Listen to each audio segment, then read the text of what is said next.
everyone, Novels Wonderland here.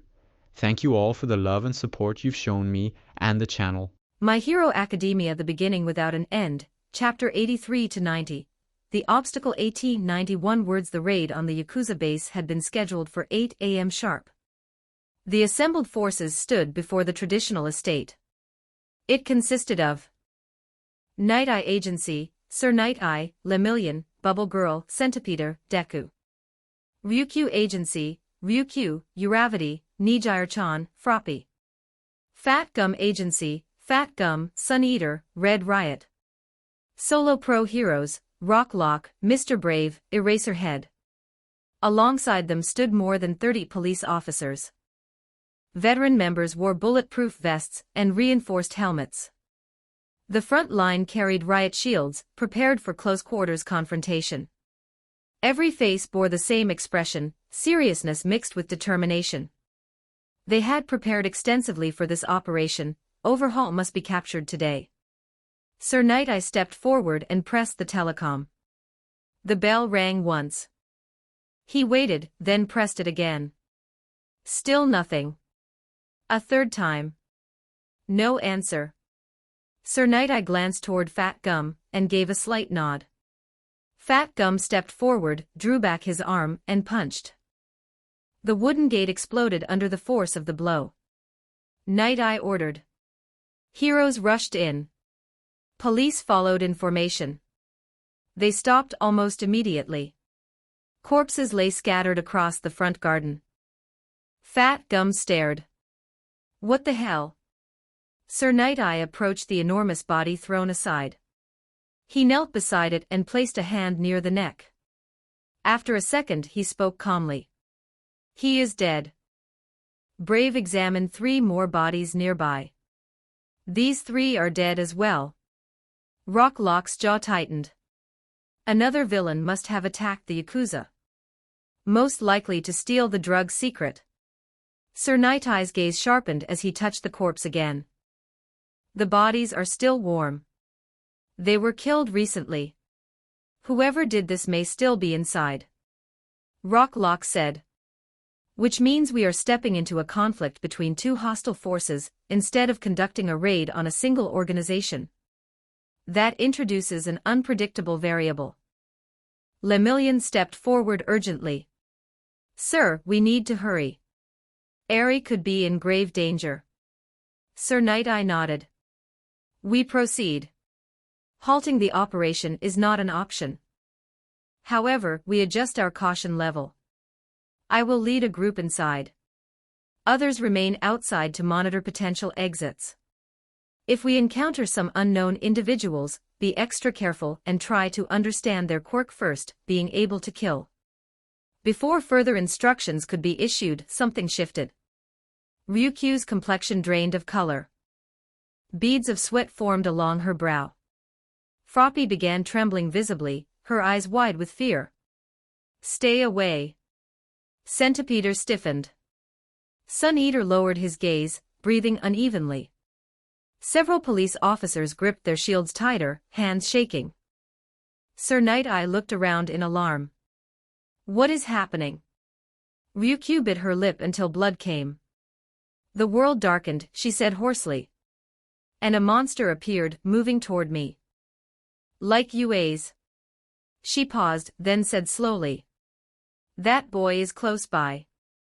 Nearby, Deku froze, he whispered. Ryukyu transformed instantly into her dragon form, wings expanding, eyes locked on the open doorway of the estate. Sir Night Eye reacted immediately. All police retreat. Any personnel unable to operate effectively due to psychological interference withdraw now. Lemillion said, Sir, he's here. Every hero turned. The house's front door stood open, revealing a corridor. At the far end, a lone figure walked forward. A hoodie concealed his hair. But the eyes, 2 faintly glowing eyes in the dim corridor. That was enough of a confirmation. Kirishima swallowed hard. What the hell is that monster doing here? Sir Night Eye's eyes didn't leave Junsei. Be cautious, he said evenly. He may be the one who killed the Yakuza members. As Junsei approached, Uravati withdrew, supporting the trembling Froppy alongside most of the police force. Several officers, who could not steady their breathing due Junsei's power, were helped by officers unaffected. The remaining heroes stayed. Some were visibly affected but none stepped back. Junsei exited the house and surveyed them. He recognized Momo's classmates and Ryukyu, who he met before. Another he knew from the inherited memories of All for One. Sir Night-Eye. The sidekick of All Might. The rest were unknown. Kirishima swallowed. Why is he so much taller than before? No one answered him. Sir Night-Eye narrowed his eyes. Are you Junsei? You differ significantly from your last public appearance. Yes, Junsei replied. So you possess shape-shifting capabilities. Junsei did not respond. Night-Eye continued, were you the one who attacked the Yakuza? Did you kill these men? Deku stepped forward and spoke. What did you do inside? What about the others? What about Overhaul? A sharp glance from Night-Eye silenced him immediately. Junsei tilted his head slightly. Are you here to capture them? Yes, Night-Eye answered. But we certainly did not anticipate your presence. Why are you here? Forget about them, Junsei said calmly. You will not find anyone alive today. A frown creased Night-Eye's expression. Lemillion stepped forward. What do you mean no one? Junsei ignored him. Instead, he looked directly at Deku. I did not understand you back then, he said evenly. Nor how it functioned. One for all is an abomination. Just like the Nomus. At that exact moment, Night-Eye activated his quirk. In his vision, the future unfolded, Junsei lunging toward Deku, the blow imminent. In the final instant, after a shouted warning, Deku evaded by a fraction. Reality resumed. Deku, dodge. Night-Eye shouted. Deku leapt backward immediately. Junsei, who had shifted his weight to move, paused instead. His gaze turned toward Night-Eye. So that is your future sight, he said thoughtfully. It relies on how quickly you and your allies react. Night-Eye's eyes widened. Why did you stop? You were supposed to attack. You warned him, Junsei replied. I heard it as clearly as he did. Why would I continue? Impossible, Night-Eye muttered. The future is immutable. You should have attacked regardless. Junsei did not answer. He began walking toward Night-Eye. Lemillion called, stepping protectively to his side. Deku moved closer as well, preparing himself. Eraserhead's voice cut in sharply. You've done enough. You've broken multiple laws. Your battle with All for One harmed civilians. You've executed villains. And now you're threatening heroes on sight without provocation. His eyes locked onto Junsei. Don't you see what you've become? Yaoyorozu and the principal are devastated by your actions. Junsei's expression did not change. I am doing what is right. His gaze shifted again to Deku. And now I want the wielder of One for All. That quirk should not exist. Night-Eye's tone hardened. You are dreaming if you expect we are going to hand him or anyone to you, no matter how powerful you are. Junsei had already expected that and evaluated them. From both his own encounters and the knowledge inherited from All for One, he concluded that most of the pro-heroes present did not pose significant threat. Night-Eye was disruptive but physically limited. The only true danger was the inheritor of One for All. Junsei still remembered the punch from the sports festival. Eliminating Night-Eye took precedence. Removing future sight would prevent any unexpected coordinations. Junsei raised his hand. A blood bullet shot toward Night-Eye. Night-Eye stepped aside before the projectile fully formed. Junsei immediately fired dozens more, scattering them across multiple trajectories, saturating every plausible movement path. Simultaneously, he charged forward. Night Eye leapt, narrowly avoiding intersecting lines of fire. Metal chess pieces flew from his hands, thrown with precision to intercept and deflect some of the incoming projectiles. Lemillion dove into the ground. Deku charged forward to intercept Junsei directly. Deku's punch came first. Junsei slipped past it and countered with a punch to Deku's stomach, causing Deku to crash through the wall behind him. In that instant, Lemillion erupted from the ground like a missile, fist driving upward toward Junsei's chin. Junsei stepped back, and the blow grazed empty air. Junsei retaliated immediately with a punch, but his fist passed straight through Lemillion's torso. Junsei's eyes narrowed. Then he opened his mouth and unleashed a concentrated sonic attack directly at Lemillion. The air vibrated violently. But it did nothing. Lemillion dove into Junsei and phased through him. Junsei turned sharply with a wide arc punch, but Lemillion was already diving into the ground. As Junsei stared at the ground, from behind him, two figures rushed at him. Fat Gum charged first, the fat hero moving with surprising speed for his size. One step behind him came Red Riot, Kirishima, in his hardened form. Junsei had already noticed them the moment they started moving. He turned to meet Fat Gum's fist, which came like a battering ram. Junsei caught it, his hand locking around the hero's wrist. In the same motion, Junsei drove a devastating punch into Fat Gum's body. His fist sank into the hero's thick frame. The blow launched Fat Gum backward. He tumbled across the gravel and crashed heavily onto the ground, coughing blood. His fat and quirk absorbed most of the lethal force. If not for that quirk, the strike would have killed him. Kirishima dodged the flying body of his mentor and kept moving toward Junsei, but just as he approached, Junsei's leg was already moving, kicking in his direction.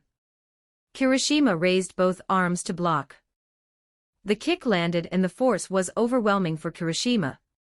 He shot backward through the broken entrance gate and slammed into the wall across the street. On the outside road, Ochiko Uraraka and Tsuyu Azui watched in horror. Kirishima was planted in the wall unconscious. His arms hung down, their skin and bones were completely broken. His hardened skin across his body had fractured. Police officers rushed forward immediately to assess his condition. Junsei watched them for a brief moment. Then he felt movement behind him. He turned. Lemillion emerged from the ground mid-motion, his leg already swinging upward toward Junsei's head. Junsei raised his arm to intercept. Lemillion phased through it, and his kick connected cleanly with Junsei's face. Junsei stepped back from the impact and responded instantly with a violent explosion erupted from his hand, engulfing the space between them. But even an explosion passed harmlessly through Lemillion. Junsei narrowed his eyes. You can phase through explosions as well. Lemillion stood tall, confidence unwavering. Nothing you do can hurt me. Give up your resistance and answer for the crimes you've committed. Junsei observed him carefully. Your quirk does not increase your strength, he said. But when you phase, you accelerate. Your attacks gain power from momentum. Lemillion blinked in mild surprise. No opponent had ever understood his ability so quickly. That's right, Lemillion admitted. My quirk, permeation, allows my body to pass through all matter. Junsei tilted his head slightly. Even sound cannot harm you. Lemillion smiled faintly. It doesn't matter what attack you use. Explosions. When my quirk is active, nothing affects me. His voice hardened. It's only a matter of time before we bring you down. You should surrender. Junsei did not respond immediately. His gaze shifted.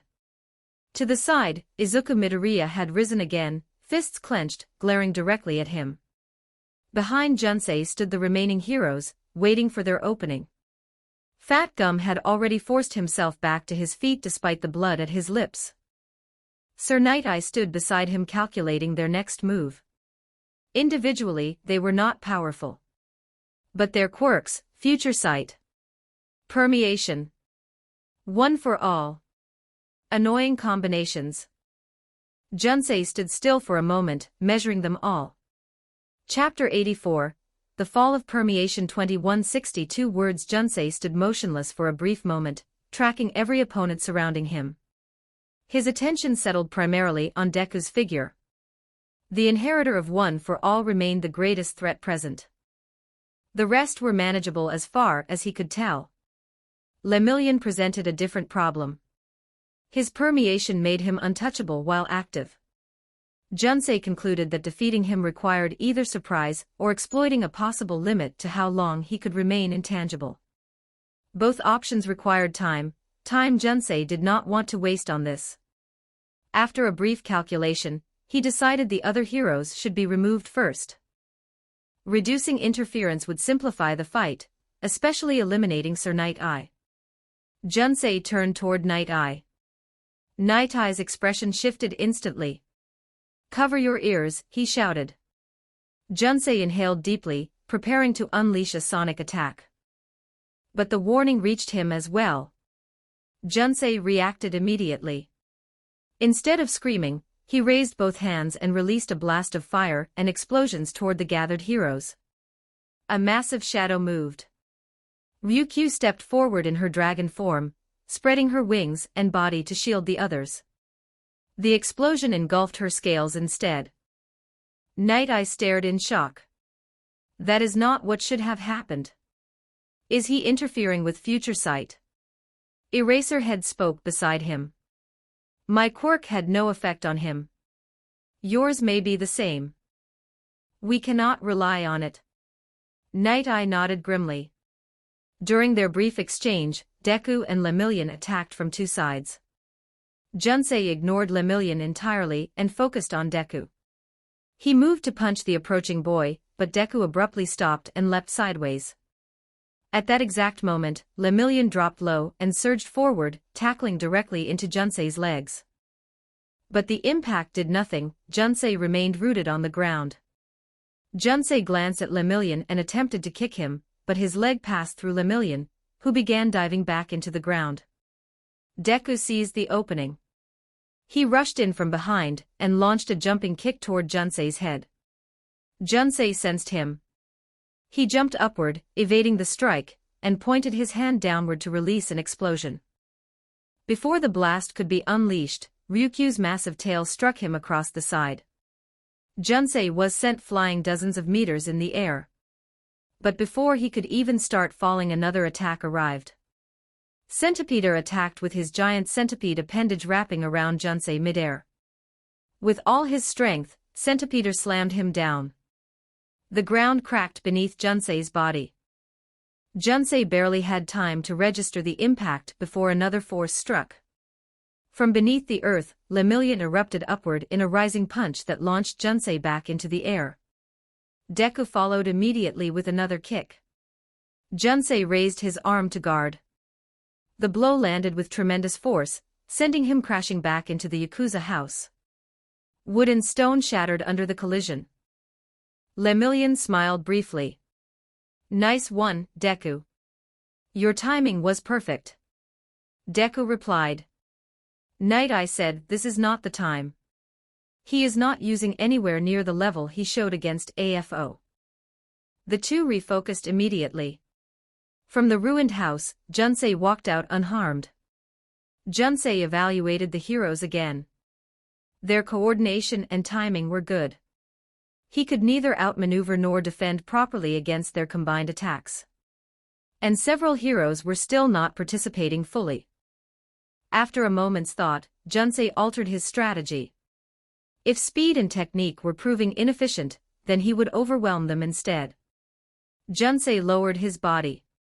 He drew upon the charging aspect of numerous animals, then he surged forward like a rhino. His speed was lower than before, but each step shattered the ground beneath his feet. Cracks spread through the courtyard as his weight and momentum tore into the earth. Deku attacked first. His punch drove into Junsei's shoulder. Junsei did not even look at him. The blow landed, but Junsei continued forward without slowing. Deku was forced backward and knocked to the ground by the sheer mass pushing past him. Junsei charged directly toward Ryukyu, and the impact was brutal. His shoulder slammed into the dragon's chest. Ryukyu was flipped backward under the immense force, blood spilling from torn scales as her massive body crashed to the ground. Junsei stood atop her fallen form, and raised his fist, then punched down into her chest. Ryukyu screamed loudly as more blood spilled from her scales. A moment later, her dragon form began shrinking as she involuntarily reverted toward her human body. Her face looked pale, and she was in a lot of pain. Junsei lifted his fist again, preparing another strike. Before it could fall, a wave of golden spiraling energy surged from the side. Junsei jumped backward immediately, avoiding the attack. He turned. Floating in the air nearby, her face burning with anger, was Nijire Hado.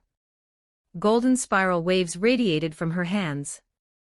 Junsei watched the unfamiliar energy carefully. He did not yet understand what this energy could do, and until he did, he chose to dodge it. Sun Eater attacked next from Junsei's side. His limbs twisted and expanded into thick octopus tentacles that whipped toward Junsei with sudden speed. Junsei glanced at him and fired a blood bullet. The red projectile struck Sun Eater directly in the forehead. The impact snapped his head backward, but an armor-like shell formed across his face just before the impact, which protected him from the damage. The tentacles reached Junsei. They wrapped around his torso and arms. Junsei did not resist. Instead, his hands closed around the tentacles. In the next instant, electricity surged. A violent voltage blasted through the limbs like lightning through cables. Sun Eater screamed as his body convulsed due to the powerful current running through him. Sun Eater tried to pull back, but Junsei held the tentacles firmly, preventing escape. Within only a second, the smell of burning flesh began to spread. The closest hero, Eraserhead, reacted immediately. He rushed forward, knife already drawn. He slashed the tentacles and severed them cleanly. Thanks to that, the current finally stopped and Sun Eater began collapsing forward. He had not yet hit the floor when Junsei moved again. His target shifted instantly to Eraserhead. Eraserhead reacted at the first sign of Junsei's movement and he tried to step back, but Junsei was already in front of him in a moment. Junsei's fist drove forward. Eraserhead clenched his teeth and jumped sideways while raising his arm to block. The punch landed. A cracking sound echoed through the courtyard. Eraserhead's body launched through the air just as Kirishima had earlier. He flew dozens of meters before crashing outside the gate near the police line.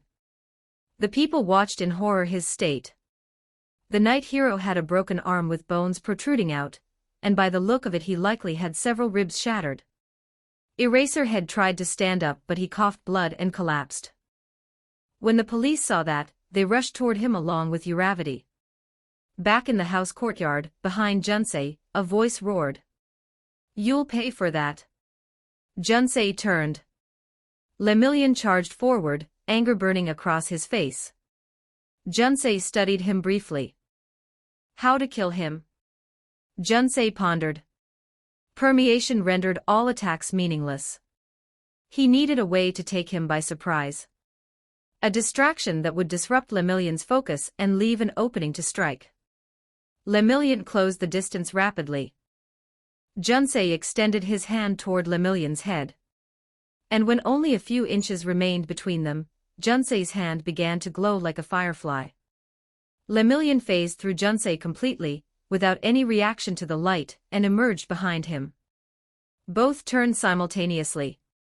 Lemillion began a kick, then his expression shifted to surprise before his body began sinking into the ground again. Moments later he reappeared several meters away. What was that light?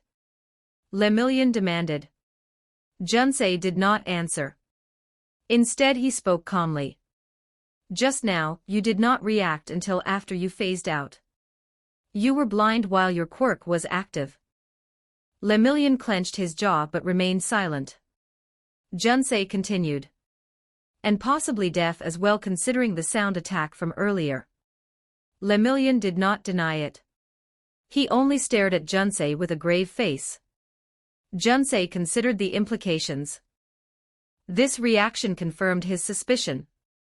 While permeation was active, Lemillion lost sight and hearing. In retrospect, it made sense he is deaf when activating his quirk, otherwise how did he not react to the sound? But light? That was different. Junsei thought. According to the physics he had studied in school, sight relied on reflected light entering the eye. If Lemillion phased through light, it should pass through his body entirely. He would become invisible. But that had not happened. Earlier, the glow from Junsei's hand had clearly reflected from Lemillion's face. Meaning light was interacting with his body. So why blindness? Junsei narrowed his eyes slightly. Perhaps the issue was not the light itself. Perhaps, during phasing, the eyes could not convert light into electrical signals. The photons reflected normally, but the neural signal transformation failed. If that was the case, Lemillion's quirk allows him to phase through all matter except for light. That was the limit of permeation. Something he might be able to exploit with enough light. With that theory in his mind, Junsei charged toward Lemillion. Lemillion reacted immediately, his body beginning to sink into the ground as permeation activated. Junsei kept going. His arm extended forward, hand closing into a fist with a single finger extended. That finger aimed directly at Lemillion's head, which had not yet disappeared beneath the surface. The finger phased through Lemillion's skull. At that moment, Junsei activated the light. He drew upon as many life aspects as he could and condensed them into the fingertip, forcing them to generate the most intense light possible. Light was energy, and when light reflected off matter, it converted partially into heat. Could enough light damage Lemillion from inside his own body?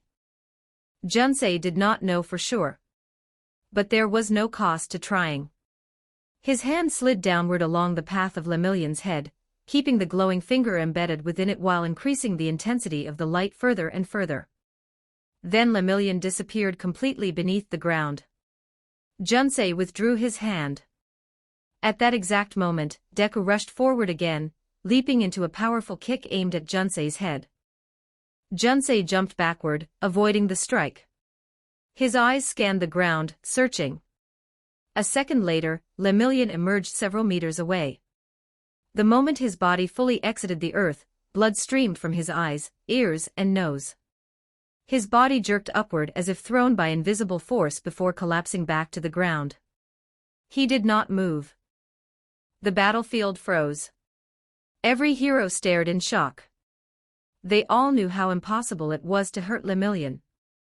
No one could comprehend how this could have happened, or what Junsei had just done. Sir Night-Eye ran immediately toward Lemillion to check his state. Junsei used the moment of distractions among the heroes to attack. He shot blood bullets at every hero around him. Night-Eye's eyes widened and stepped aside just before the projectile reached him. Deku twisted away at the last instant. Above them, Nijire Hado unleashed her spiral wave, blasting one of the bullets apart. The rest were not as fortunate. Bubble Girl, Centipede, Rocklock, Kasajiriman, Mr. Brave and Fat Gum noticed the attack a little later and got struck by it. The bullets had been aimed directly at their hearts.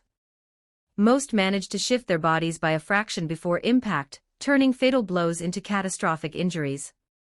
But not all succeeded. Brave failed to move in time, and the bullet pierced through his heart. He was dead before he struck the ground.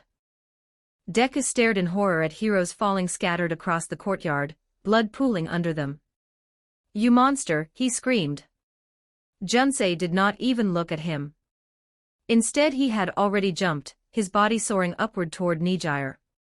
Enraged, Nijire raised her hands and released a spiral wave toward him. Junsei fired an explosion to the side, propelling himself away from the energy blast. Then he opened his mouth. A sound attack burst outward at close range and struck Nijire directly. She groaned in pain before her body began to fall. Luckily, Deku was able to react. He rushed and caught her before she hit the ground. Junsei landed lightly on the ground and looked around. Nearly every hero lay injured or unconscious. Only two remained standing. Deku and Night Eye. Night Eye had reached Lemillion, but had not examined him. A quick glance confirmed the young hero was still breathing, but he was clearly in a bad state, and won't be able to fight anymore. That was all he had time for. Night Eye slowly looked back at Junsei. Fear settled into his eyes. The outcome was far worse than he had predicted. He had known the boy was dangerous. But this was something else entirely. And Junsei had not even transformed into the monstrous form he had used against AFO. Chapter 85, Life's Reclamation 1717 words. Sir Night Eye clenched his jaw and fists as he stared at Junsei. How did you hurt Lemillion? He demanded. All your attacks should have passed through him. He needed to understand. Junsei's abilities are already too diverse and hard to understand, but this might represent an entirely new application of his power. Even if they fell here today, perhaps someone could relay the information to the rest of the hero community, so they could prepare more appropriately against him. Junsei answered plainly. He can phase through everything except light. Light still reflects from his body even when his quirk is active. So I trapped intense light inside his head. Night Eye's eyes widened. Setting Junsei's power aside, his ability to analyze and strategize was far beyond expectations. The reports he read before all showed Junsei as someone with power and poor strategy. His answer denies the validity of these reports. He was able to deduce the working of permeation and its weaknesses in a short span of time, and even managed to exploit a weakness no one had ever thought of before, not even Mirio himself. This alone raised the threat of Junsei in his mind to a whole new level. It also made him feel more concerned about Mirio's state.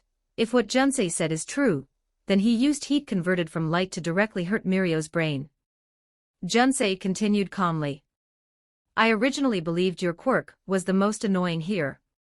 I realized how mistaken I was early in the fight. You are the most useless hero present. Night Eye's gaze darkened. You can interfere with the future somehow, he said. The future I see is immutable. Yet you altered it. Junsei shook his head slightly. You see the future. But the moment you see it and change your actions, the future also changes. That is not how it works, Night Eye replied sharply.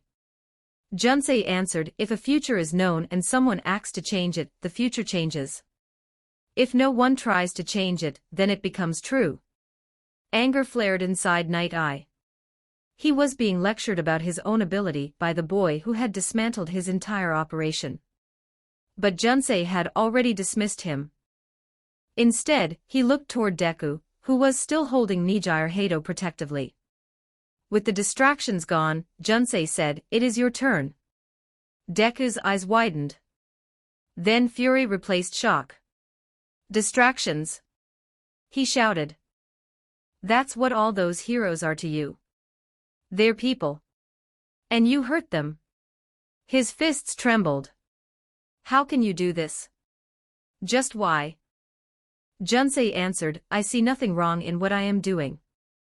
If they had handed you over earlier, I would not have bothered with them. Deku gently placed Nijire down before stepping forward. Is this because of the sports festival? He asked cautiously. You want revenge? Junsei's gaze hardened slightly. Your existence is a vile transgression against life. You are the second worst human to exist, second only to All for One. That alone justifies killing you. He paused briefly. But there is more. One for All contains the answer regarding the true nature of quirks. Night Eye frowned. What are you talking about? Junsei ignored him. He lowered his stance, preparing to charge. Deku raised his guard. Then Junsei turned suddenly toward Night Eye and unleashed a massive explosion, engulfing both Night Eye and Lemillion in fire and smoke. Deku, who was about to dodge, froze in horror as he realized he was not the target. His eyes looked where Night Eye stood, then back at Junsei, and said with rage, why? So he will not interfere. Deku lunged forward in rage. Junsei sidestepped the punch and drove his fist into Deku's stomach. The impact expelled all air from Deku's lungs. Deku collapsed to his knees, coughing blood. Junsei looked down at him. Alone, without distractions, he said quietly, "You are easy to defeat." At that moment, a metallic chess piece flew from behind the explosion smoke. Junsei caught it effortlessly and glanced sideways. Night Eye stood there. His suit was torn and scorched, skin burned from the blast. He breathed heavily, barely standing. Behind him, Lemillion lay unharmed. Night Eye had shielded him with his own body. Junsei noted the details. The explosion should have killed them both. That unassuming suit must have possessed additional defensive properties. Junsei thought moments later. Night Eye's strength gave out. He dropped to his knees. Deku seized the opportunity. He surged forward and threw a punch fueled by One for All at full power 100%. He had decided to bring Junsei down, even if that meant losing his arm completely. Junsei turned and his hand slapped the incoming punch aside, while stepping away from the trajectory. The redirected strike exploded outward in a shockwave. The entire Yakuza house behind them was destroyed under the pressure. Deku's arm snapped under the recoil, causing Deku to groan in pain. Junsei looked down at him and said, "I will not fall to that a second time." Deku stared up at him in horror. That had been his only chance. Junsei reached forward and seized Deku by the face. The moment his hand closed around him, Deku's eyes began glowing blue, the same color as Junsei's. And his body froze completely. Izuku Midoriya opened his eyes to a new and different world. He stood on a barren land that stretched endlessly in every direction. The ground was rocky, dark and lifeless. Above him, the sky was completely blocked by dense black clouds swirling slowly like a suffocating ceiling. Deku looked down. His own body was wrapped in similar black clouds, drifting around him like smoke that refused to disperse. He did not understand where he was or how he had arrived here. He turned slowly, scanning the empty landscape. Then a voice reached him. "So this is the vestige world of One for All." Deku spun around. Junsei stood dozens of meters away, calmly observing the environment. "It resembles the vestige world of All for One," Junsei continued, "with minor differences." Deku stared at him in alarm. "What did you do? How did you bring us here?" Junsei focused on him and said, "Are you in this form because you still lack control of the quirk? Or perhaps you are not fully integrated with it yet?" Before Deku could respond, something moved behind him. 7 lights rushed forward. They positioned themselves protectively in front of him. The lights solidified into figures. 7 individuals stood between Junsei and Deku. At their front stood a white-haired man. Junsei regarded them calmly. So AFO's assumption was correct. Yoichi Shigaraki and the remnants of the previous users persist inside the quirk, transferred along the quirk from one holder to the next. "How did you enter this place?" Yoichi asked. "And what is your purpose? Why are you pursuing the successor of One for All?" Junsei answered honestly. "I learned it from your brother. He dragged me into the vestige world of his quirk moments before I killed him." One of the figures, Nana Shimura, spoke next. "Even if All for One did that, how could you enter here? Only his quirk should allow access to this space." She narrowed her eyes. "Did you steal it? Or did he give it to you in his final moments?" Junsei shook his head. "I destroyed his quirk along with him. But I took all of his memories and experiences. Through them and my own experience, I learned how to force an entry into this place." He looked around again, examining the strange sky. "If I had met your successor immediately after I woke up, I would have destroyed you all just as I destroyed AFO." His gaze returned to them. "You are equally vile and repulsive." He paused briefly. "But I require an answer regarding the connection between life and quirks." And One for All provides the clearest path toward understanding it. Kudo stepped forward in front of Yoichi and Nana. I don't understand a word you're saying, he said harshly. But we will never allow you to do whatever you're planning. Junsei's voice remained calm.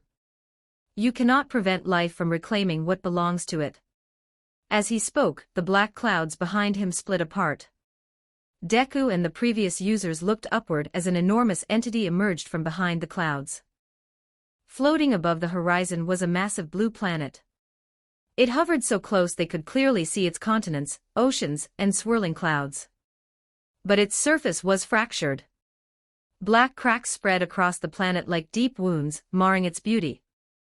Nana whispered as she stared at the unbelievable sight, "Why is Earth here? And why is it cracked like that?"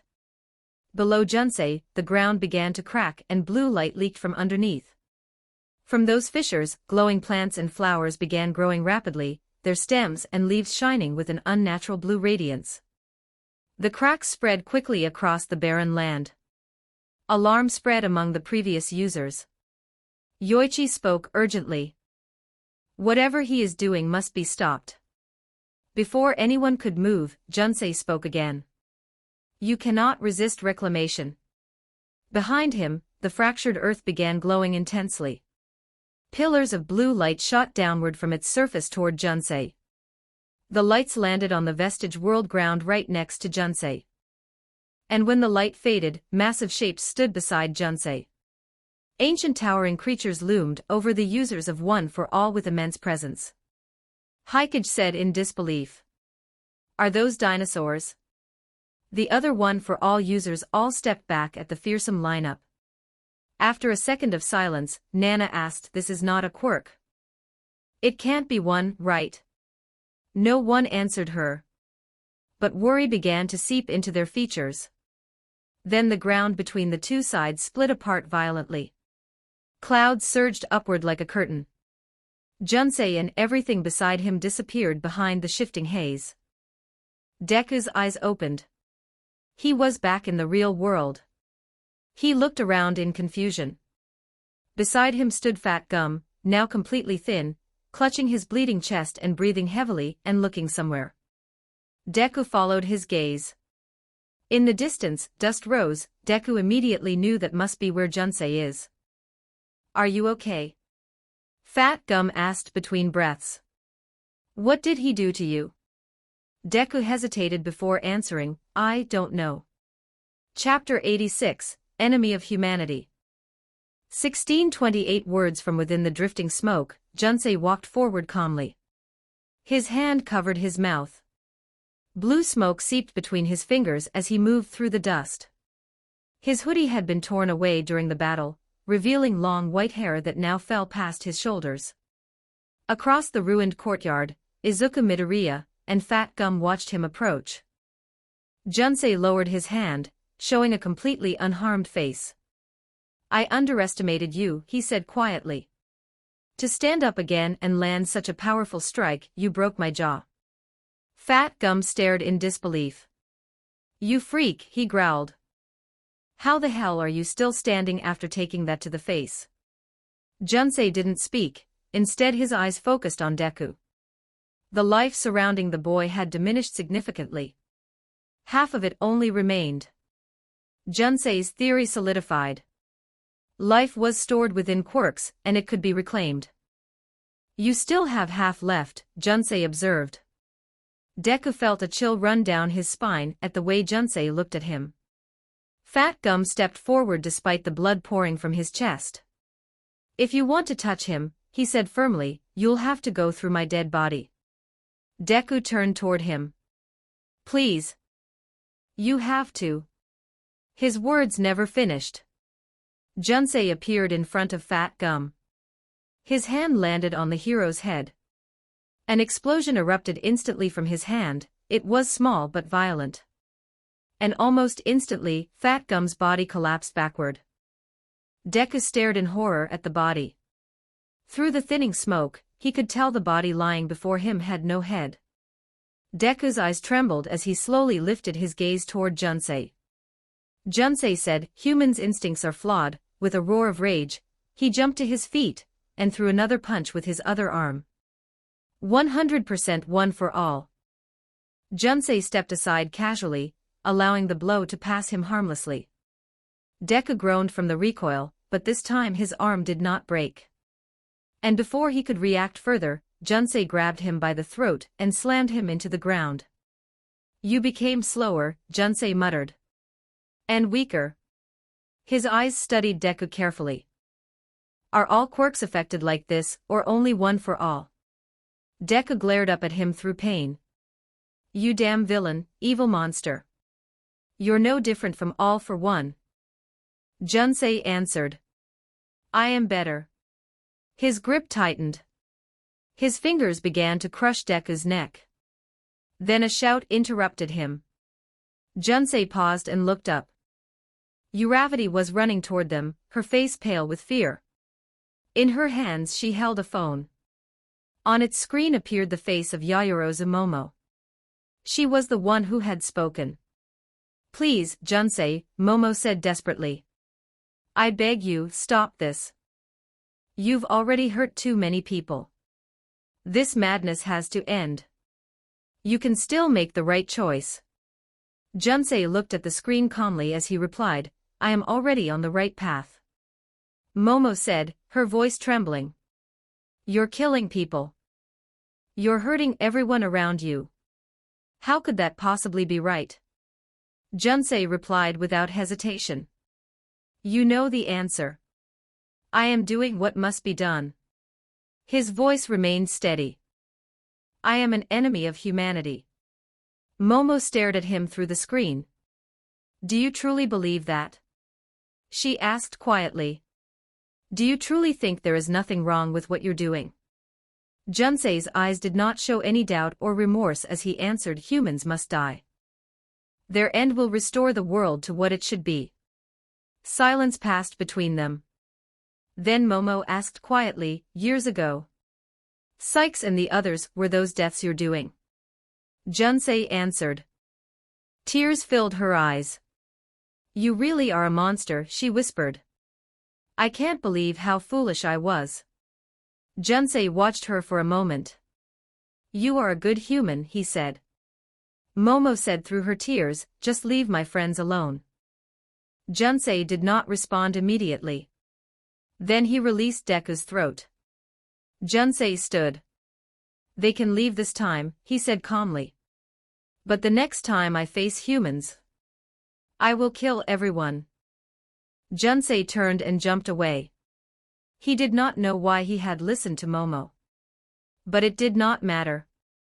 His objective had been achieved. He had confirmed the connection between life and quirks through One for All, while Overhaul and his followers had escaped. Uravati watched Junsei leave, then looked at the communication device in her hand and said, thank you. You saved us. I will call you later. She stopped the call and moved to check on Deku. At the same time, police came from outside and began moving toward the fallen heroes. On the side, Sir Night-Eye lay injured but conscious, his eyes staring toward the direction Junsei had gone, and deep within them was boundless fear. He muttered, a demon. Junsei did not search for Overhaul. There was no urgency for that. Instead, he took a detour through the city. One question remained unanswered. If life was stored within quirks and could be reclaimed, did the stolen life contribute directly to the power of those quirks?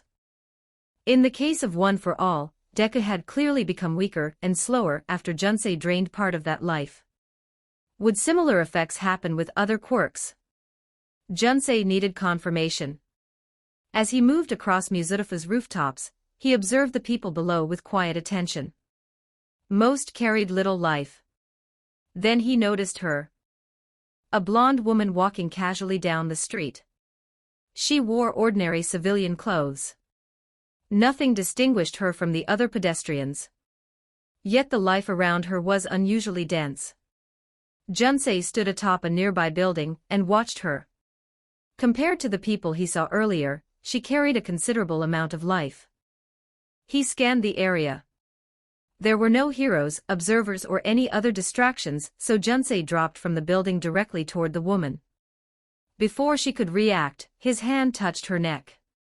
Electricity surged instantly. Her body convulsed and collapsed unconscious before she even understood what had happened. Junsei lifted her and vanished from the street. Minutes later, he landed beneath a bridge near the outskirts of Muzutafu. The bridge and its concrete supports hid them from view. Junsei crouched and shocked the woman lightly, causing her body to jerk awake. Before she could even register her surroundings, she swung her fist toward him. Junsei caught her hand easily. His other hand moved to her throat. "Behave," he said calmly, "or I will snap your neck." The woman's eyes narrowed with anger. Then recognition struck. Her expression changed instantly. "You're that monster." Junsei nodded slightly. "If you move without my permission, I will kill you." Her fear deepened. "Why did you attack me?" she asked quickly. "Where did you bring us? Are you here to finish what you started?" Junsei paused at the words started and frowned. He had no idea who she was. He studied her face carefully, searching his memory. But there was nothing. He was sure he had never seen her before. Junsei looked her up and down again. Then realization dawned. "Are you MT?" The woman stared at him in disbelief. "You kidnapped me without even knowing who I am." Junsei said, "No wonder you stood out. You were a hero." A brief pause. "So you survived my attack." "I did not expect that." Lady's fear shifted into fury. "You bastard!" she shouted. "You nearly killed me. And after I woke up I couldn't hear anything unless I was using hearing aids." She brushed her hair aside, revealing two small white devices inside her ears. "You ruined my life," she continued angrily. "I never did anything to you. And now you kidnapped me. What the hell do you want from me? Isn't what you've done already enough?" Her voice trembled with rage and grievance. Junsei said nothing. Originally, he had intended to force her to demonstrate the limits of her quirk before reclaiming the life attached to it. But now he already knew her ability. He had seen it before. Without another word, Junsei grabbed her face, and immediately her eyes glowed blue as her body went still. Seconds later, he let go of her, and she dropped to her knees. Confusion filled her expression. "What the hell did you do to me?" she asked. Junsei watched her carefully. "Do you feel any changes in your quirk?" "Screw you," she replied. Junsei punched her across the face, making her collapse to the ground. Lady covered her reddened cheek, glaring up at him.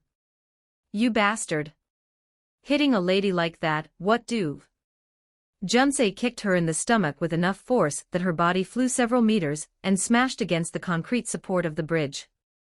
She coughed blood from the impact. "Speak, human," Junsei said calmly. "Next time I will kill you." Lady stared at him from the ground. Terror replaced her anger. She knew she could not fight him. And he clearly did not care about her identity, her profession, or even her gender. Finally, she answered weakly. "Don't feel anything." Junsei nodded slightly. "Test your quirk. Grow larger." Junsei frowned. "Why? You said nothing changed." She looked away, embarrassed despite the pain. "I'm not wearing my hero costume. If I grow now, I'll be naked." Junsei stared at her. "It is that or your life." Lady's eyes filled with tears. "You might as well kill me," she said miserably. "I would rather kill myself before I let people see me naked." Junsei blinked once. He could feel she meant it. She preferred death over letting people see her naked. He had not expected shame to outweigh the instinct for survival. Human instincts are too flawed. Chapter 87. The Demon in the Future. 1829 words. The raid on the Yakuza base ended in a catastrophe that shook the hero community. What had been planned as a decisive joint operation led by the best hero agencies in Muzudafu collapsed completely when Junsei unexpectedly appeared in the middle of the assault. The combined force had gathered some of the most capable heroes and students, yet the battle ended in devastating losses. Professional heroes and students alike paid a heavy price. Izuku Midoriya and Eijiro Kirishima both ended the battle with broken limbs. Tamaki Amajiki suffered serious internal injuries after being electrocuted during the fight, while Nijiro Hato lost part of her hearing, and would require hearing aids to live normally from that point forward. The worst case among the students was Mirio Togata. He fell into a coma. Doctors could only confirm that his brain activity was unstable, and that none of the treatments they attempted had any effect. No one could say if he would wake up again. The professional heroes suffered even worse losses. Fat Gum and Mr. Brave died during the battle, while the remaining heroes sustained severe injuries that would keep them away from hero work for weeks at the very least. Without question, it was the worst failed operation in years. When the news spread across the country, public reaction was immediate. Many people believed Junsei's appearance had been intentional. After months of disappearance, he had suddenly resurfaced and massacred heroes in a single battle. Some said it was a declaration, and that he wanted to spread fear. If that had been his goal, then he had succeeded. Fear spread quickly through society. The idea that such a dangerous psychopathic villain capable of disastrous devastation had returned created a wave of panic that neither the police nor the hero agencies could contain. Meanwhile, investigators began connecting the events surrounding Junsei's recent movements. He had entered the Yakuza compound before the heroes arrived to eliminate the Yakuza members himself and encountered the heroes while leaving the area. During the battle, Junsei displayed a new ability. He could create bullets from his own blood. That detail immediately caught the attention of investigators. The method of killing matched the work of the mysterious serial killer, who had been eliminating criminals across the country in recent weeks. The realization raised an uncomfortable question. Why was Junsei targeting villains? If he intended to act as a vigilante, then why had he fought the heroes so brutally? Why kill them without hesitation? No one could answer. His motivations remained impossible to understand. While analysts and investigators tried to understand the meaning behind his actions, All Might did not waste time speculating. The moment he learned what had happened, he went straight to the hospital. A heavy feeling of helplessness and anger weighed on him as he walked through the silent corridors. The people lying in those rooms were not strangers. They were his colleagues, his students, his successor, and even his former sidekick. Seeing them broken and injured filled him with a quiet frustration he could barely contain. When he reached the recovery ward, he found Midoriya standing beside a hospital bed. The boy's arms were wrapped in thick bandages, immobilized from the damage he had suffered during the battle. Nearby stood Sir Night-Eye. His body was wrapped in layers of bandages, as if he was a mummy. He stared down at the figure lying in the bed before him. When Midoriya noticed All Might entering the room, his shoulders sagged as if the last of his strength had left him. His eyes looked empty as he spoke. "I'm sorry. I failed you. I failed everyone." His voice trembled. "I don't deserve to wield one for all. Junsei had attacked everyone because of me. My own weakness had allowed the battle to end in disaster." All Might sighed softly. "Young Midoriya," he said gently, "you did your best. Even if other professional heroes had been in your place, I doubt the result would have been very different. But I have one for all." Midoriya shouted, his voice cracking. "And I still couldn't do anything." Sir Night-Eye remained silent. He didn't turn toward them or acknowledge Midoriya's words. His gaze remained fixed on Mirio. Anger and grief burned quietly behind his calm expression. If Mirio had inherited one for all instead of Midoriya, perhaps he could have stopped Junsei. Perhaps the outcome wouldn't have been this disastrous. All Might tried again. "Young Midoriya, Junsei is one of the strongest individuals I have ever encountered. His abilities are numerous and unpredictable. But once you master one for all, you will be able to defeat him. Midoriya lowered his head. I can't beat him, he whispered. And I will never master it. You cannot allow defeat to take hold of your heart, All Might replied firmly. As long as you are still standing, there will always be another chance. Believe in yourself. Midoriya shook his head weakly. Tears began forming in his eyes. It's not that. He wiped his face before continuing. He did something to me. All Might frowned. What do you mean? Midoriya looked up, panic visible in his expression. I didn't realize it at first. But one for all, it lost power. His voice trembled. He took half of it. All Might's eyes widened. He took half. Are you sure? At the same time, Sir Night Eye finally turned around, his expression full of alarm. What do you mean? He demanded. Explain exactly what he did to you. Midoriya struggled to explain through his tears. I don't know. He pulled me inside my quirk. He hesitated before continuing. He summoned the earth and dinosaurs to help him. Silence filled the room. All Might and Night Eye stared at the crying boy, completely unable to understand what he was describing. That evening, despite the condition of his body, Sir Night Eye made his way to UA. His injuries had not yet healed, and every step sent a dull ache through his body, but he had refused to remain in the hospital. Inside the principal's office, Night Eye sat across from Nizu.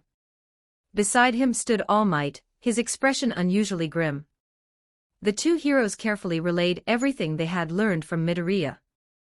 They spoke about Junsei pulling Midoriya inside the vestige world of One for All. They described the existence of the previous users, the strange appearance of the Earth within that realm, and Junsei's claim that he had taken all of AFO's memories and experiences before killing him. His small paws were folded together as he listened to their recounting, eyes narrowed in deep thought. As the explanation ended, his expression slowly grew more serious. The world AFO mentioned. Nizu said slowly, must be that Earth Midoriya described. He paused briefly, his mind racing through possibilities. A connection to life. Perhaps a connection to the Earth itself. All Might frowned. The more urgent matter, he said firmly, is that Junsei can steal power from quirks. He managed to take half of One for All power only because Fat Gum sacrificed himself to stop him. Junsei probably can steal more power than 50%, or even steal the quirk itself. Nizu nodded slightly. He is dangerous, the principal said quietly.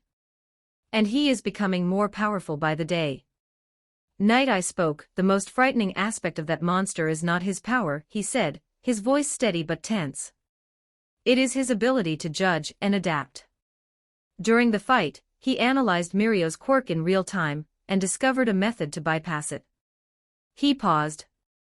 He learns with every battle and changes his fighting style. I dare say he is beyond AFO in that regard. He doesn't stack quirks or rely on brute force, he masters and strategizes with what he has. Nizu tapped his desk thoughtfully before asking, what about your future sight? Have you discovered why he was able to bypass it? Night Eye lowered his head and for a moment, the office was silent. Then, he finally spoke in a quiet voice, he is not human. He truly is a demon. Both Nizu and All Might looked at him in surprise. They knew the truth of Junsei's origin, that he had been reborn into this world as a human. But Night Eye did not know that history. And even then, Junsei was not a demon to begin with. You sound as if you mean that literally, the principal said. Why do you believe that? Night Eye exhaled slowly. When he spoke with that girl at the end, he explained, he referred to himself as an enemy of humanity. His hands clenched. So I decided to look deeper into his future at that moment. Not just a few seconds ahead. But far beyond. Nizu leaned forward slightly with interest, and what did you see? Night Eye's face paled. His body began to tremble slightly as the memory resurfaced. He closed his eyes. I saw a demon, he whispered. A white faceless demon with glowing blue horns and 8 horrifying wings floating in the sky. His breathing grew heavier. And beneath him, as far as the eye could see, death and destruction. His hands slowly rose to cover his face. Buildings reduced to rubble. Streets torn apart. Corpses everywhere. His voice shook now. Shredded bodies covering the ground like discarded meat. The earth itself was painted red wherever one looked. The room fell into silence. That thing destroyed everything, Night Eye continued, his body trembling. It slaughtered everyone. He lowered his voice to a whisper. It was hell unleashed upon the world. No words suffice to describe what I saw. His hands tightened against his face. If the future truly can change, he said, forcing the words out, then we must kill that thing at any cost. Otherwise everything will end and all of us will die. All Might and Nizu exchanged stunned looks as they watched the usually composed hero shake uncontrollably in his chair. Finally, All Might asked, when will that happen? Night Eye slowly shook his head as he answered in a hollow voice. I don't know. With everything that has happened, I couldn't think clearly while using my quirk. He hesitated. And now? He looked down at his hands. I don't trust my own future sight anymore. After a moment, Night Eye forced himself to look up at Nizu. Principal Nizu, he said seriously, we must gather every ally we can. His voice hardened with determination. He is a threat to all of humanity. He is not acting blindly. He has a purpose he is moving toward. His words to AFO were not empty. He takes offense at our existence, and he aims to eradicate us. Night Eye paused before finishing. He stole power from One for All. That means he will only grow stronger. Eventually, the faceless demon is going to become a reality. His eyes met Nizu's. We cannot treat this lightly. And we cannot afford to wait. Chapter 88, The Anti-1674 Words. Another shocking piece of news surfaced not long after the disastrous raid on the Yakuza base. Lady had been found in a forest outside the city. According to the official report released by the police, she had been kidnapped by Junsei and dragged there for questioning. Eventually she was discovered alive and rescued. That was the official statement. No one believed it. Why would someone kidnap a hero, drag her deep into a forest, and then simply ask a few questions? The explanation sounded foolish even to those who wanted to accept it. Most people immediately assumed the authorities were protecting the heroine's dignity. The darker conclusion spread quickly among the public. If Junsei had taken her into a forest alone, then the implications were obvious. People could imagine all the things he could have done. And the rumors grew uglier with every retelling.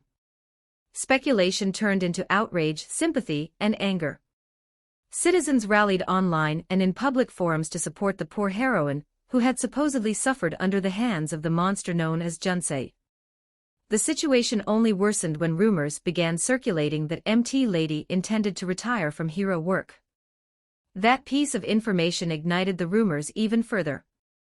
To the public it confirmed everything. What none of them knew was that the heroes and police were deliberately allowing those rumors to spread. As terrible as the speculation was, it served a purpose. It hid the truth.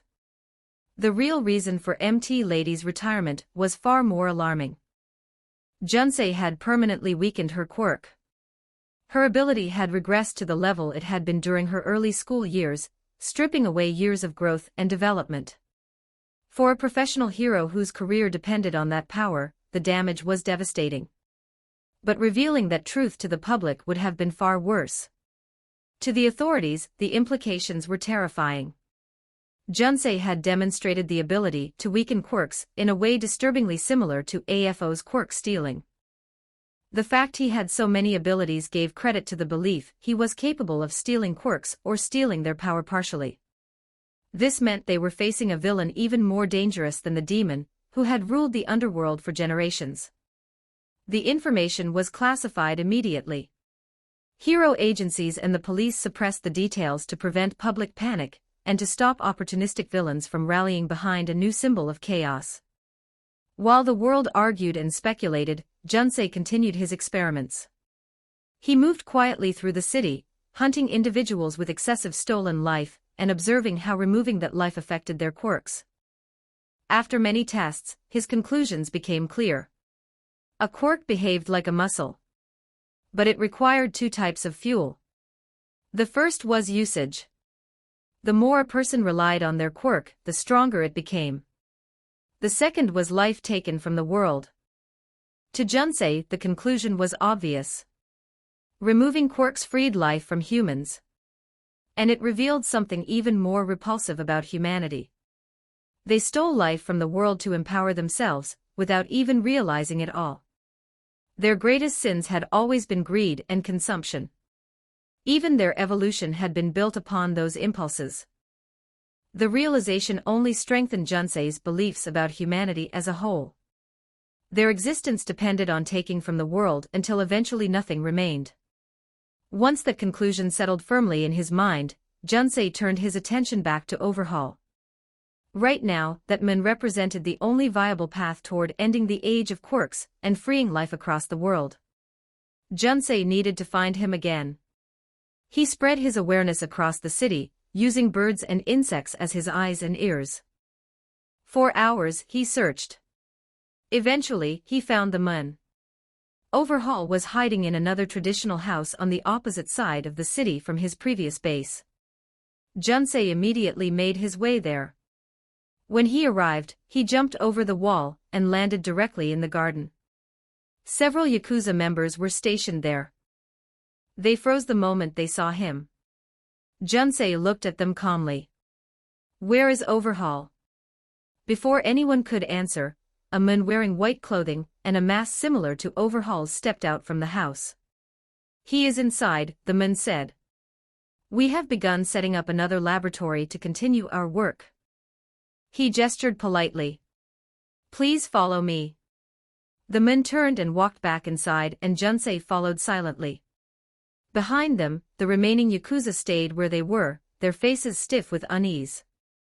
None of them had forgotten who Junsei was or what he did. He had slaughtered their comrades only days earlier. What they could not understand was how Overhaul could simply ignore that and invite him in just like that. The man in white, better known as Chronostasis, led Junsei into the house and down a narrow staircase that descended into a basement. The space below was already beginning to resemble a laboratory. Tables were covered with medical tools, chemicals, containers, and pieces of equipment arranged with obsessive order. At the center of the room stood Overhaul, carefully organizing his new workspace. When Chronostasis and Junsei entered, the man in white spoke calmly. "Overhaul. He is here."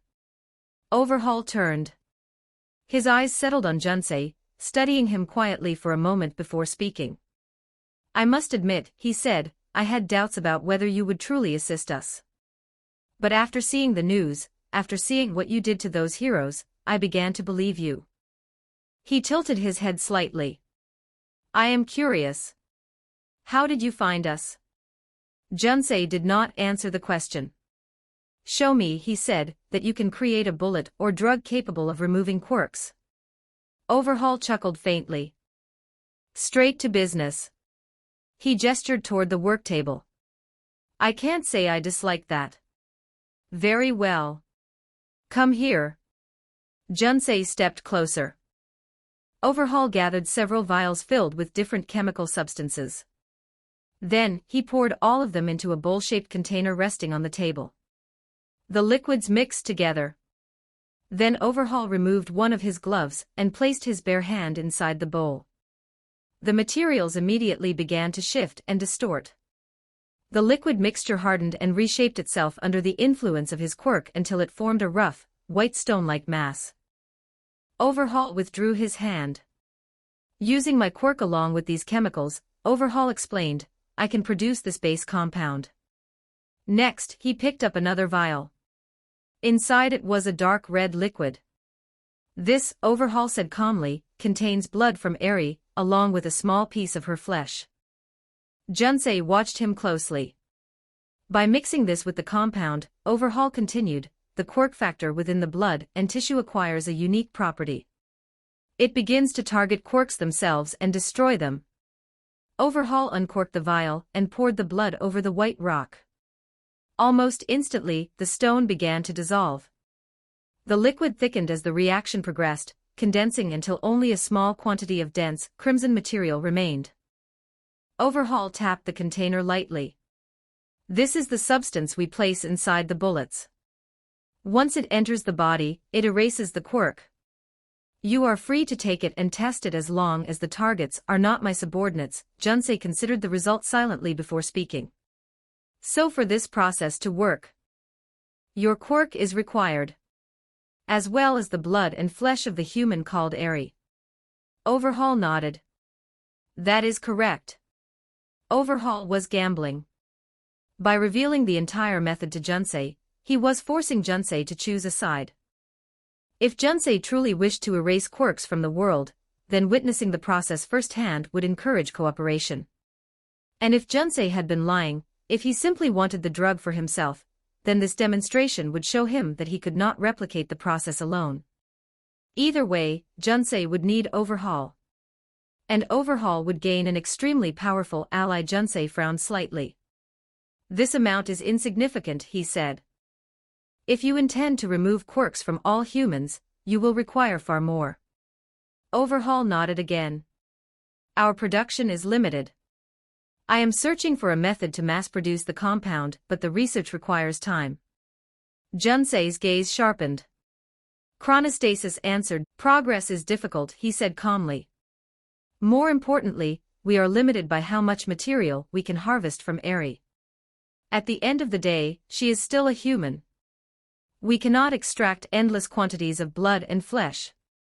Overhaul must allow her body time to recover between procedures. Junsei's expression darkened slightly. What if I bring you someone with a healing quirk, he asked. Would that accelerate the process? Overhaul shook his head. Healing quirks rely on the stamina of the patient. If Eri's body lacks the strength to recover, healing her repeatedly will not solve the problem. Junsei's frown deepened. So you may require a long time, he said slowly. Or you may never succeed. Overhaul and Chronostasis instinctively stepped back, sensing the hostility in Junsei's tone. Overhaul raised both hands slightly. I began this research not long ago, he said quickly. And I have already reached this stage. The problem is not solely Eri's limitation. He gestured toward the ceiling above. I must constantly monitor heroes, the police, and rival gangs. Every threat that interferes with my work costs valuable time. Overhaul looked directly at Junsei. But we can help each other. His voice became calm again. I will dedicate all of my effort to developing a drug capable of affecting the masses. In return, you ensure that no one interrupts my work. He paused briefly before adding, we are not friends. Nor are we partners. However, we can benefit from each other. Overhaul's eyes narrowed slightly. What do you say? Put everything aside for a future without quirks. Junsei stood silently for several seconds. The laboratory remained completely still. Finally, he spoke.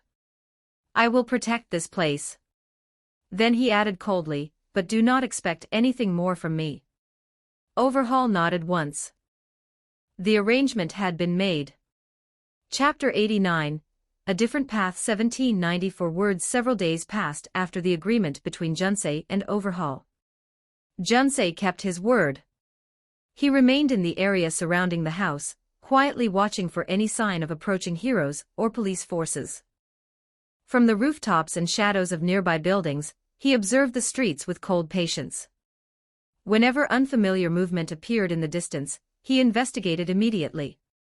At times, he left the area entirely. Junsei would travel through the city or into the outskirts, hunting individuals whose life he could sense from afar. When he attacked, he made sure to do so far from the hideout, sometimes even in nearby towns or other cities. He was careful. The heroes could not be allowed to trace the killings back to Overhaul's location. Meanwhile, Overhaul remained faithful to his part of the agreement as well. Inside the basement laboratory, he worked constantly.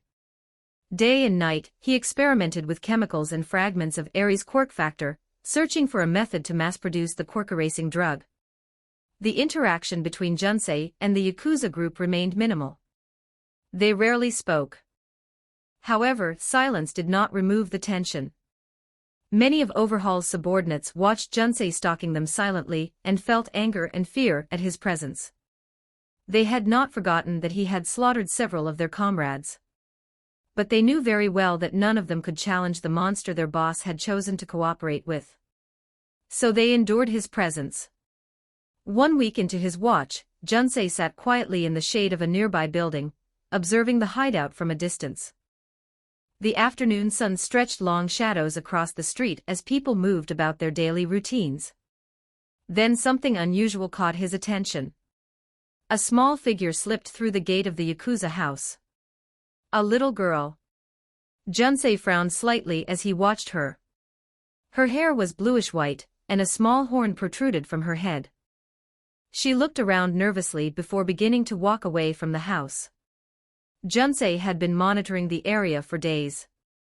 He had never seen a child there before. His thoughts immediately turned toward the human Overhaul was supposed to get the quirk factor from. It was a female named Eri.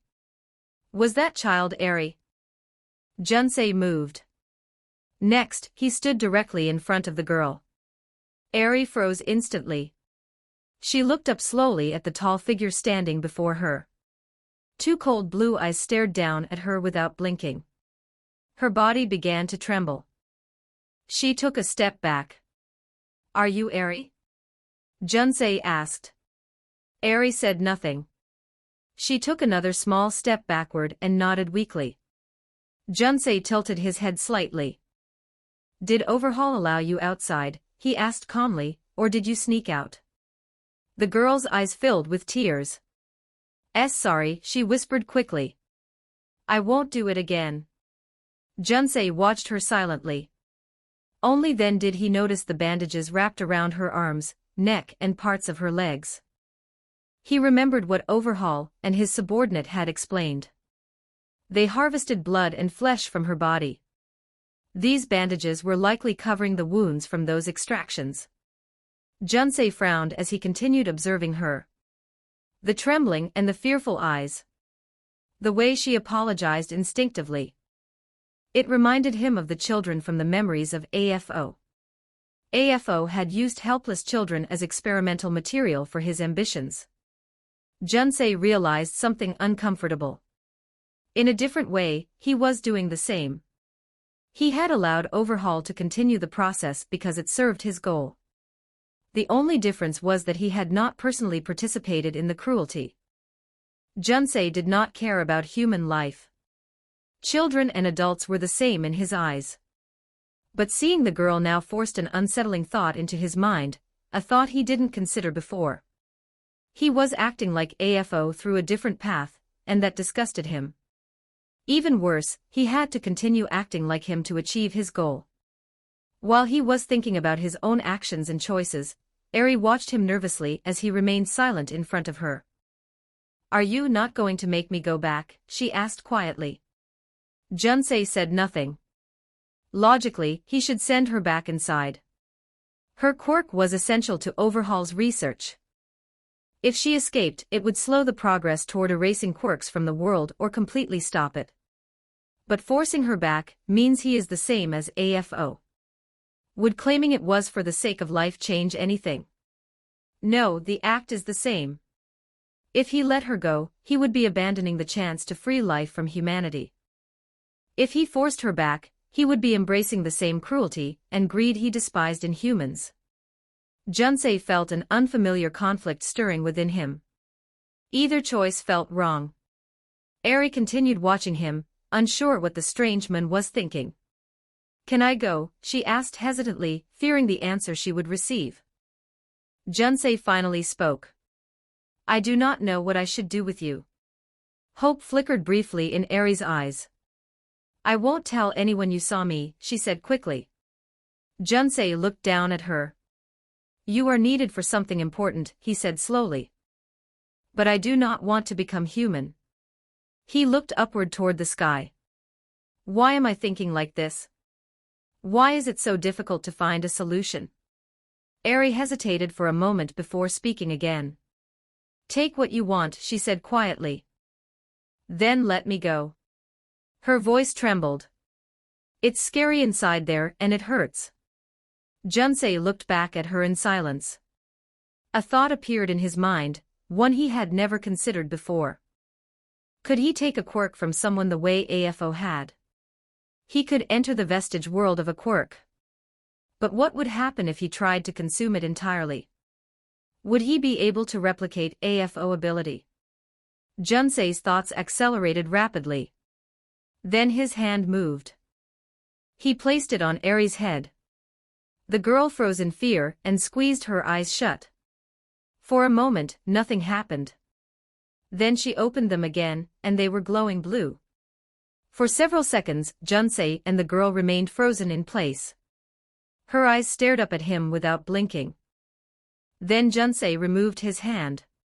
Eri collapsed immediately, her small body dropping to the ground, unconscious. Junsei stood still, breathing slowly. Something shifted inside him. A foreign presence settled deep inside his body, unfolding like a memory that had always existed, and at the center of his forehead, a small blue horn slowly grew. Understanding flooded his mind. The nature of the quirk and everything that defined Rewind unfolded clearly within his thoughts.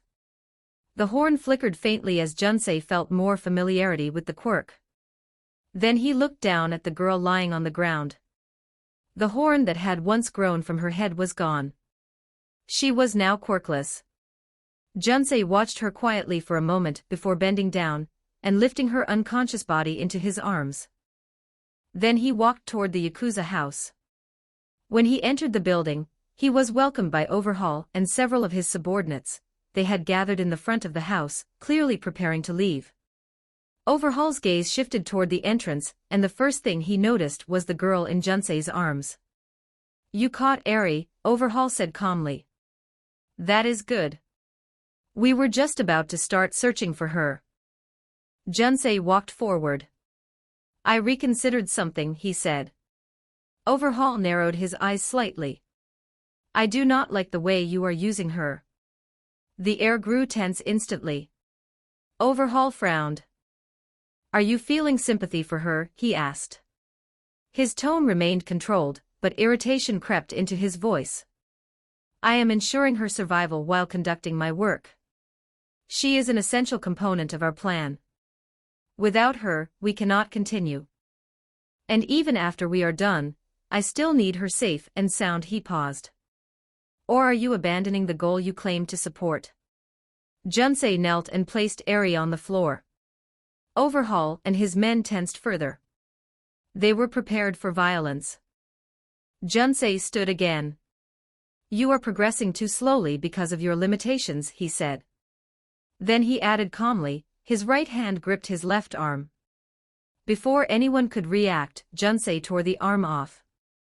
The sound of tearing flesh made the Yakuza completely freeze. Some members stepped backward in shock. Junsei tossed the severed arm toward Overhaul. Overhaul caught it instinctively, staring at it with disbelief. I devoured her quirk, Junsei said calmly. From now on, I will provide you with the blood and flesh you require. There will be no limits. As he spoke, blue smoke rose from the stump of his shoulder. Before the stunned eyes of the Yakuza, a new arm slowly grew back in place. Bone formed, followed by muscle and then skin sealed over it completely. Junsei knelt again and picked Eri up. Focus on your research instead of wasting time restraining a child, he said. I will take her away from here. He turned toward the door. When you discover a way to erase quirks from humanity, if you still require her, go and retrieve her yourself. Then he left. The Yakuza remained silent for several seconds after Junsei disappeared. Overhaul still stared at the arm in his hands. Finally, one of his subordinates spoke. Another man frowned. Did he feel sorry for Eri, or was he simply frustrated by the slow progress? Overhaul remained silent for a moment before answering. I have no idea what goes through his mind. Another subordinate asked nervously. What if he lied to us? Overhaul shook his head. I do not believe he did. If he wanted to take the girl by force, none of us could have stopped him. And he knows that. Not to mention he didn't need to let us know about this. Overhaul's gaze hardened. That monster can steal quirks just like All for One. He lifted the severed arm slightly. That explains why he possesses so many abilities. Overhaul turned back toward the laboratory. Regardless of his motives, if he can provide the material I need, my work will become far easier and faster. He paused. I can retrieve the girl later, once I succeed. Outside, Junsei moved silently through the streets with Eri resting in his arms. He had reached a decision. His goal remained the same, he would free life from humanity. But he would not follow the path of All for One. He would not torture a child for his goal. He would not resort to the disgusting actions of humans. Instead, he would give from his flesh to achieve his goal. That is what life is about, a cycle of sacrifice and renewal. Chapter 90, The Demon at the Gate 1706 words. Inside the quiet office of Nizu, the principal sat reviewing documents when a strange sensation washed over him. It felt as if something far away had reached out to ask for his attention. Nizu immediately knew the source. The small principal slowly rose from his chair and walked toward the window. His sharp eyes scanned the distant horizon beyond the school grounds. He could feel it. Junsei was coming to you, Nizu frowned, one moment calm. The next, catastrophic. Nizu turned immediately and walked back to his desk. His paw pressed several controls as the school's emergency systems activated. Attention all students, his voice echoed through the campus intercom. You are to leave your classrooms immediately and head to the bunker behind the main building. Staff members are to proceed to the main gate. He paused briefly. This is not a drill. I repeat, this is not a drill. Move immediately. Nizu grabbed a tablet from his desk and left the office. As he walked through the hallways, he began adjusting the defense systems from the screen. Turrets, robots and barriers. All were set to stand by. He would not gamble with the safety of his students. As he turned a corner, he encountered Present Mike and Midnight rushing toward him. Sir, what's happening? Midnight asked. Nizu's voice was calm but grave. Junsei is approaching the school. I can feel him. Both teachers froze, then their expressions changed instantly. Without another word, Present Mike and Midnight rushed away to prepare while Nizu continued walking, finalizing the defensive protocols. Minutes later, Nizu stepped outside the main building. The staff had already assembled near the front entrance. They stood ready for battle. Nizu walked past them calmly. His gaze briefly met All Might. All Might, Nizu said, please go and stay with the students. All Might frowned. Principal, I cannot hide. Even if. Nizu raised a paw to interrupt him. I do not sense hostility from him right now. And we both know he dislikes you. The principal's voice remained steady. The last thing I want is for him to see you and become irritated enough to attack. Nizu glanced toward the entrance. Even with U.S. defense systems and our entire staff present, I am not certain we could stop him if he transforms. He added quietly, I have already called for reinforcements. But I do not know how long they will take. All Might fell silent. After a moment, he lowered his head. I understand. Without another word, he turned and walked back toward the student bunkers. Nizu then looked at the assembled teachers. Everyone, he said calmly, I trust you understand the gravity of this situation. Let us avoid provoking him, and attempt to understand his intentions first. His eyes hardened slightly. He doesn't value the life of students or humans in general, so a battle here would endanger the students. The staff nodded grimly. Then they waited. Several minutes passed before a figure appeared in the distance, slowly approaching the entrance of U. Midnight narrowed her eyes. Is that a child he's carrying? Present Mike leaned forward slightly. Looks like it. The figure grew clearer as it approached. He walked through the front gate without hesitation despite the robots and turrets stationed around him. The staff instinctively tensed. Niza stepped forward ahead of them. Junsei stopped several meters away. For a moment, Niza's gaze lingered on something unusual. A small blue horn protruded from Junsei's forehead. He stared at it for a moment longer than intended before finally speaking. Why have you come here? His eyes shifted to the girl. And who is the child you are carrying? Junsei answered calmly. I came to deliver this human child. This is the only place I know that can take her. Niza looked closer at the small figure resting in Junsei's arms. Who is she? He asked carefully. Where did you find her? Junsei answered honestly. She was with Overhaul. Niza's eyes widened slightly. Is that? Junsei nodded. Nizu immediately glanced back at Midnight and gave a silent signal. Midnight moved quickly. She approached Junsei carefully, took the unconscious girl from his arms and retreated. Junsei turned around. Without another word, he began walking away from the school. Nizu hesitated. Then he spoke. Junsei stopped and turned back at him. Nizu's voice was quiet. Why did you bring this child here? He looked at Junsei directly. You hate humans. You have killed and injured many of them. Why spare her? Junsei's expression remained calm. Does that matter to you? Nizu nodded slowly. I am trying to understand you. What are you trying to accomplish? What is your goal with all this killing? Junsei answered simply. I free life from humans. He glanced briefly toward the building where Midnight had taken the girl. That child has nothing to free. Niza said, what you are doing is wrong, you have made yourself the enemy of everyone. Is that what you want? To be hunted and live a life where you kill or get killed? Junsei replied, but that is life, a cycle of sacrifice and evolution. One creature dies so a better life takes its place. It is humans that bring imbalance to everything. Niza said, so what are you going to do? Kill all humans?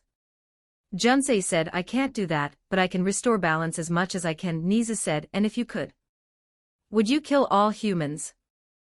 Junsei paused for a moment then said, yes, balance will be restored if they are gone. Niza clenched his paw tightly. He still was not sure if Junsei's killing was just for the balance and life he claims to care about, or if he was aiming for something else. But the sight of that horn filled him with quiet dread. Junsei has the desire to kill all humans, and that horn looked like an omen that Night Eye's vision would come true. After some silence, Junsei's eyes moved behind Nizu and behind the staff, toward the UA main building, where UA-1A class came rushing led by Bakugo. Junsei's eyes landed on Momo briefly then moved to Aoyama. At the same time, the staff noticed the students' approach and quickly moved to stop them. Junsei said, it has nothing to do with me, but for the sake of you and Momo, you should know that AFO's subordinates are still out there, I didn't kill them. And they have a traitor among your students. Aoyama Yuga was born quirkless, and he is now a spy in return for receiving a quirk. And he gave a valuable help during the USJ attack. Junsei turned around and jumped off into the distance leaving the surprised Nizu. Nizu turned back and looked at his student, the supposed spy. Nizu didn't doubt Junsei's words. Junsei had no reason to lie, and he had suspected the existence of a traitor for a while now. Nizu looked at his staff and said, the danger is gone, and I believe you all heard what he said. A short pause followed. Let us deal with our spy problem first. President Mike frowned. Yeah, but what about the Yakuza and the drug? He asked. When we searched their base, we couldn't find Overhaul and several of his subordinates among the dead. Does that mean Junsei found them afterward and eliminated them? Nizu replied. It is possible that Junsei continued hunting them after he discovered the leader was not in the base when he attacked, but we should not jump to conclusions. His gaze moved briefly toward the direction Junsei had left before returning to the staff. The girl is now safe with us, and we have a spy among our students. I would prefer we focus on this matter for now. The teachers exchanged looks before nodding in agreement. For the moment, they could only deal with what was directly in front of them. Meanwhile, Junsei moved quietly through the city, heading back toward the Yakuza hideout. The trip took little time. He entered the Yakuza's house and descended directly into the basement laboratory. Inside, Overhaul was standing at his work table surrounded by glass containers, chemical vials, and equipment. His focus remained entirely on the research before him. Junsei stepped into the room. I delivered Eri to you. Overhaul paused and slowly lifted his head, his eyes settling on Junsei. He repeated. Why would you send her there? Junsei answered, it is the only place I know. Overhaul stared at him for a moment before nodding faintly, accepting the explanation. However, his attention quickly shifted back to the work table in front of him. As long as she lives, it is fine. Now, more importantly than Eri, he said, gesturing toward several prepared samples, I tested the blood and flesh from your arm. Junsei remained silent, watching. Overhaul continued explaining, his tone carrying a hint of excitement rarely seen from him. Your flesh is saturated with the power of rewind. Far more than what Eri originally possessed. Junsei asked, is that a good thing? Overhaul gave a small nod. Of course. To put it into perspective, with the same amount of blood and flesh I used previously, I can now produce 20 times the quantity of the quirk-erasing drug. That was a massive difference. Junsei's eyes narrowed slightly. Overhaul placed the vial back onto the table and looked direct. How much time do you need? Overhaul shook his head slowly. I cannot give you a precise answer, he admitted. But we are making progress. And just by using your arm, we can create enough drug to erase the quirk of hundreds. Junsei nodded once. For now, that answer was enough. Don't forget to like and subscribe to Novels Wonderland.